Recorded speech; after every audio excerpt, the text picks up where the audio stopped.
So about 20, 25, maybe even 30 years ago now, I met a guy named Bernie Schultz. Bernie actually grew up in South Florida where I was raised. He was familiar with my dad owned a gas station. In Prine, Florida, which is kind of Cutler Ridge area, south of Miami. And I remember seeing this little blonde guy running around, little kid, probably, I don't know, he was probably 4, 5, 6, somewhere in that range. And once me and Bernie met each other, it was actually at a celebrity tournament called the Red Bone. He and I just hit it off. It's just one of those guys that you meet in life that it's instant. You know you're friends, you know you're going to be friends. And very shortly thereafter, we began fishing together and doing things together. And it's been a great friendship throughout the years.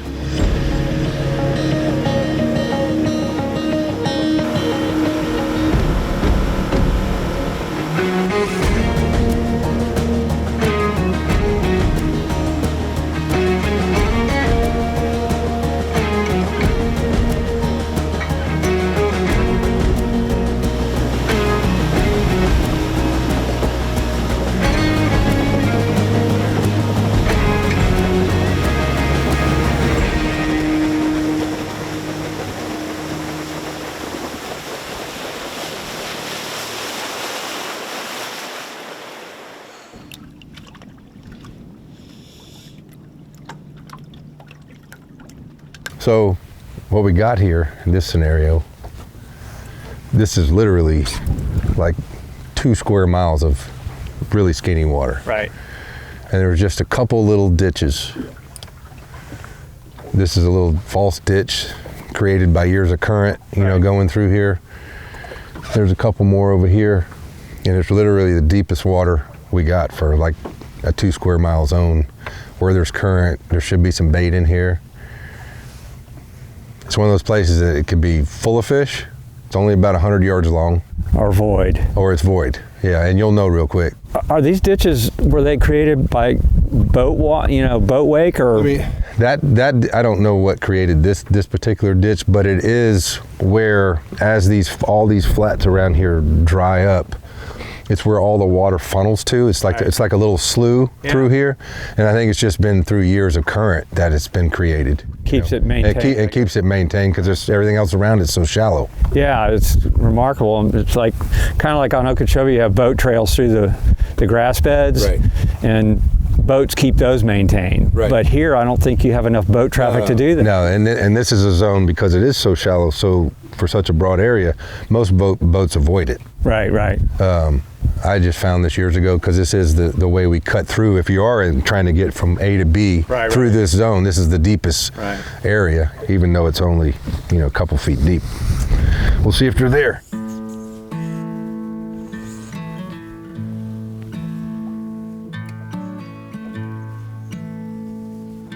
Throw it 11:30. 11:30. Oh, right there? Yep. Here we go. Snook. Oh, it's a big trout. Big trout. How about that? It's good when you hook a trout big enough that you think it's a snook. I thought for sure it was. Yeah. There's been some really good trout in here. This isn't Indian River or Texas, or we're not known for big trout. Right. But this time of year, occasionally, there's places that those big trout get. Yeah, this is a pretty fish right here.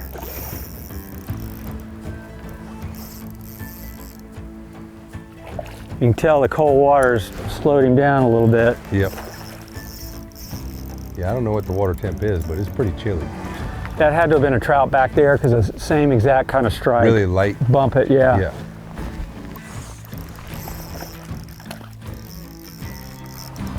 That's a big enough trout that it starts getting fun. Yeah, absolutely.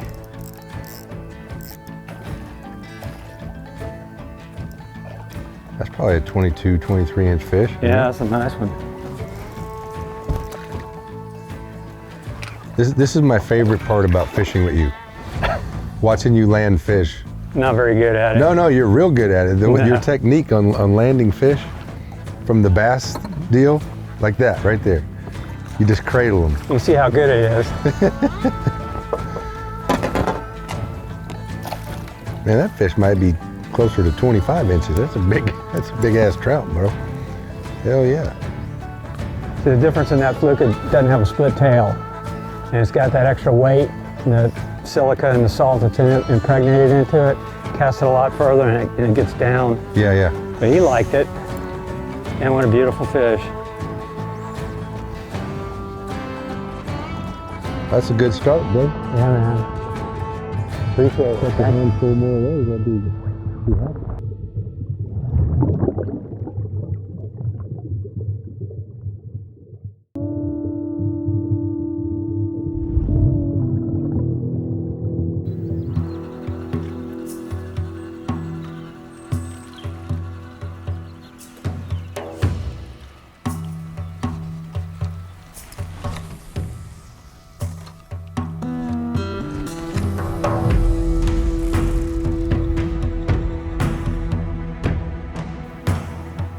Oh. Nice. That was perfect. It's a little snook. I thought it was a trout. Yeah, so did I. It's a little snook. That was cool. He was a little delayed. It was you know like what I mean? the most passive bite. I Yeah, mean, no, that was crazy. A bunch of salad. Yeah. Very cool.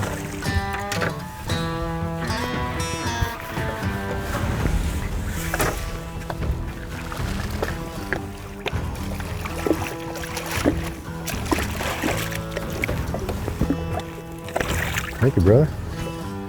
I only caught one of those dudes. Yeah, you did. Not a big one, but right species. I'll take it. Yeah, man. Nice.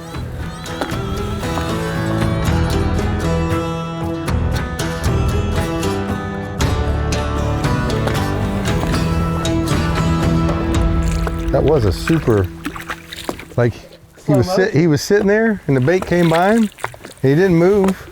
And then finally he came and then he just kind of sipped it. It was like slow motion. It really was. It's really cool to watch.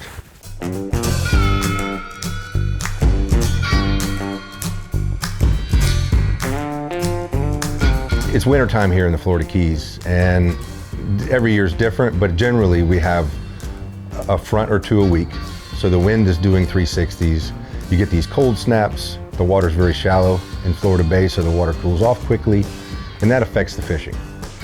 Every so often, you get these little nuggets between the fronts of weather that it just slicks off. You get these bluebird sunny days where the visibility is very good for sight fishing. And though we've had a bunch of cold fronts here lately, the water is cold, the weather looks great for this trip, and hopefully that sun's gonna start warming the flats up. The fish are gonna go up there to start getting a little more active. And I'm super excited because I got Bernie. So I know the angling spark's gonna be taken care of. The weather's gonna give us a great opportunity to make something happen.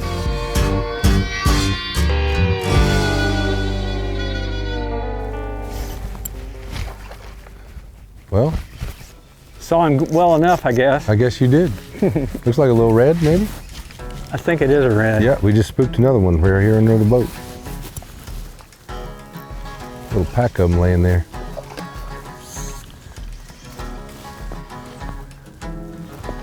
Water's got just enough color, you can barely make them out. You just see a hint of a shape. Yeah. You know, you can't even like tell exactly what you're looking at. Come here, you're cute. I want to see what you look like up close. You got a blue tail. Yeah, he does. Real iridescent blue. Oh, not gonna get to see him close. I saw him pretty good.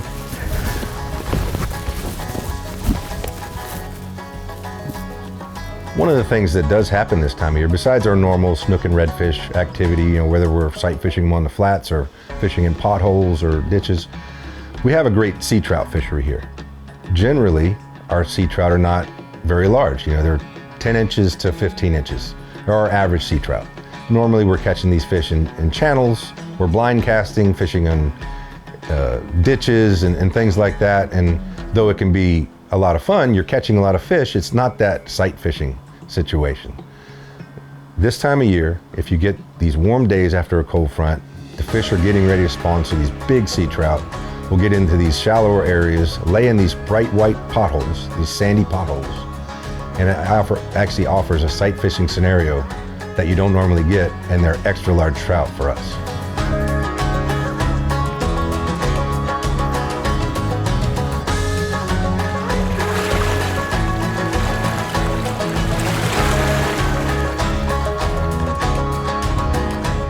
Fat one too. Yeah, he's fat as hell. Thing's chunky. It swallows another trout his size.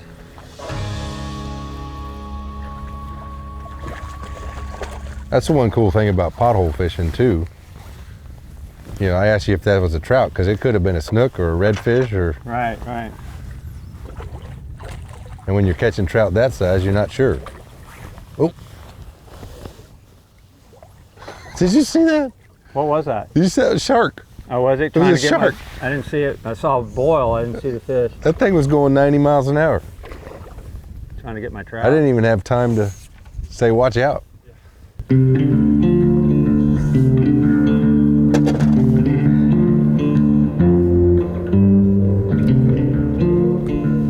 old yellow mouth. Like they're airbrushed. Yeah, no, they're so All cool. the dots and everything. Yeah.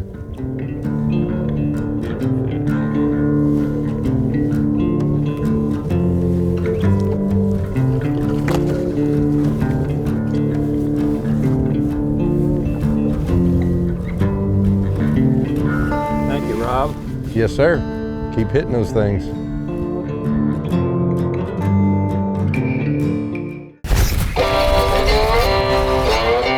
Nice fish right there, buddy. That's a fat one.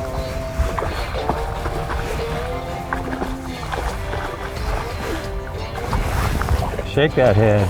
Yep. These things are eating shrimp in here, I think. Eating good. I can't even see your bait. He ate it good. Yeah, he swallowed it. To dig that one in it. Yeah, he's hooked in the lip. You're good.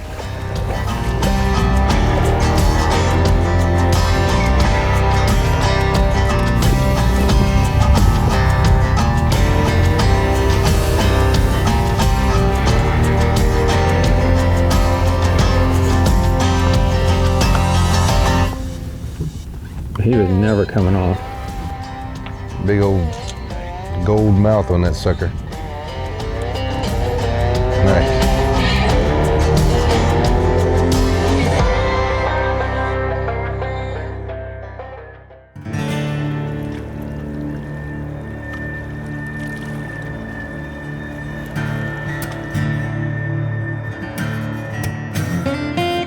Yeah, it's fun to leave the dock with a guy that you know whatever you encounter, whatever the situation is, whether the fish is 60 feet into the wind, or he's facing left or facing right, or all of a sudden the fish appears 5 feet from the boat, I don't have to say much to Bernie other than say, hey, there's a fish at 10 o'clock, 30 feet, boom.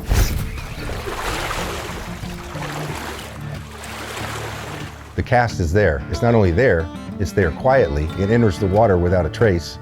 And then I know the bait that we're using, regardless of what it is going to be retrieved properly. There's very few times I leave the dock throughout the year that I have an angler that I have that much confidence in. So I'm already excited. As soon as that boat hits the water and me and Bernie start running out to a spot, regardless of what we encounter, I know the fish are probably going to lose today.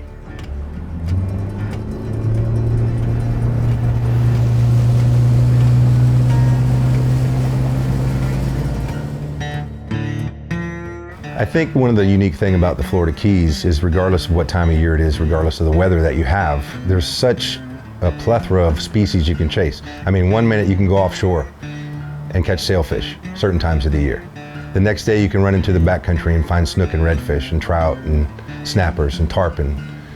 There are very few locations in the world that you have the unique experience of being able to chase 10, 12 different species in a day or within a couple of days, like we have here in the Florida Keys. Usually you go somewhere, a destination for a marlin fishery, or a tarpon fishery, or a bone fishery, or just flats fishing scenarios. Here you have it all.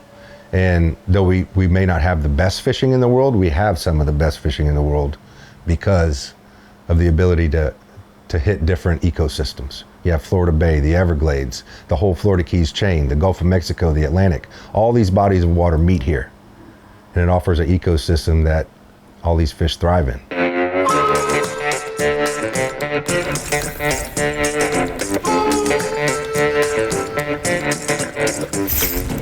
Get him, Bernie. Trout ski. Little trout.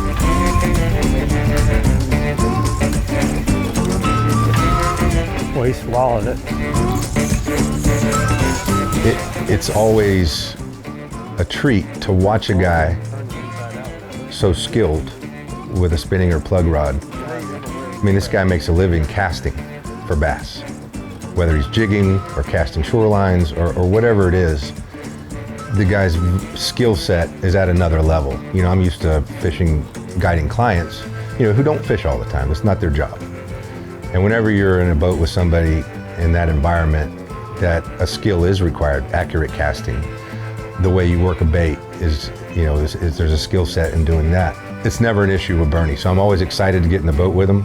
And regardless of what the day's gonna bring fish-wise, I know whatever opportunities we get are gonna be made by Bernie. Into that age.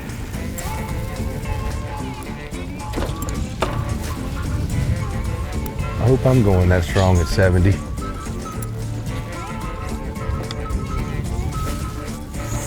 I just hope I'm still here at 70. Yeah, we're all in line. We just don't know when.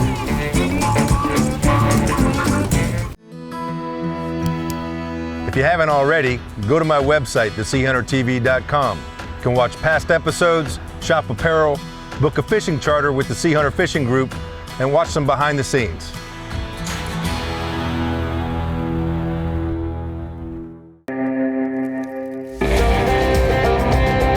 I fished the Bassmaster Elite Series, and this is my 20th year on that tour since its inception.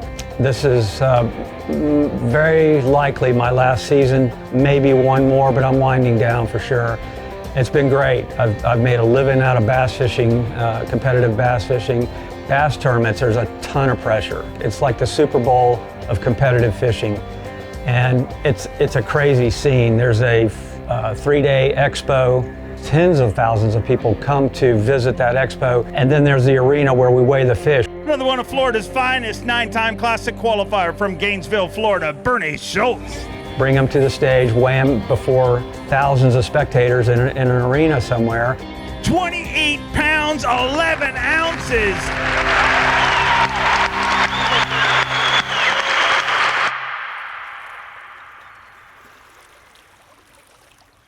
When I get here in the Keys, it blocks all that out. I put that aside. I mean, it's cool to make that championship and experience the crowds and everything, but it's also hectic and overwhelming in a sense. This is so healthy. When I come here, I can unwind. I'm in a different world, and it's priceless for what I do as a livelihood. I need this, and the Keys give me that.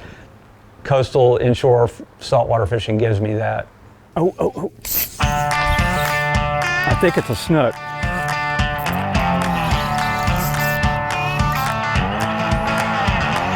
I don't know, looking redfishy to me. Yeah, it is. It's nice red. redfish. You know, another great asset taking Bernie fishing is he knows how to tie knots. He knows how to put plastics on a hook correctly. You know, there's a skill in all these little things. And I'm not fishing a client today.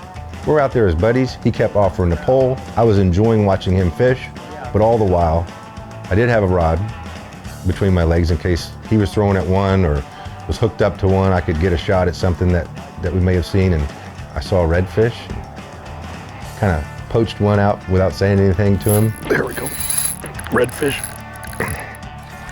I just saw him sitting in the hole. Caught a fish, and I'm up on the tower, so he was already down. So I'm like, hey, Bernie, you know, maybe you can take the fish off for me. Hey, maybe you can retie this hook on for me. Hey, Bernie, you sharpen my jig there a little bit. The hook's a little dull. I like this. This is good. Get my cutters. It kind of became a little funny banter, you know, between us. But we're good buddies. I think everybody got a kick out of it. And I was actually able to catch a few fish, you know, behind him. Not that he missed them, he just wasn't fishing at the time. That was pretty cool. I get an assist? You get a big assist, bro. I was able to catch a couple fish behind him, and that's always fun too.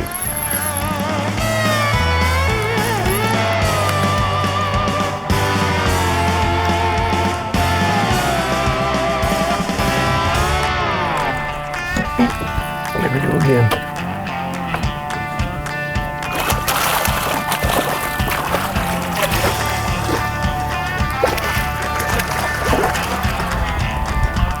Might as well finish off the assist. All right. You're the man. Thank you.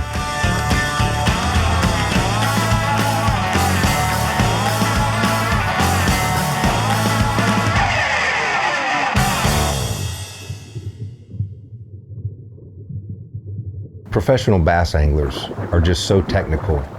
These guys take it to the next level. And whenever I get an opportunity to be with Bernie, I always look forward to those occasions that I know he's bringing new baits on that I've never seen before. And in our saltwater world, all the things that we're doing today, especially in the shallow water, in the backcountry scenarios, bait-wise, have all evolved because of bass. Those are all lures that were developed by bass fishermen that have overlapped into saltwater. Now they make target baits for saltwater, but it all started with bass. And being with a veteran guy like Bernie, he was there at the beginning before that happened. So I always look forward to learning stuff from Bernie. We've had a great day. We caught a bunch of fish, we had a bunch of laughs, and I can't wait till we do it again next time.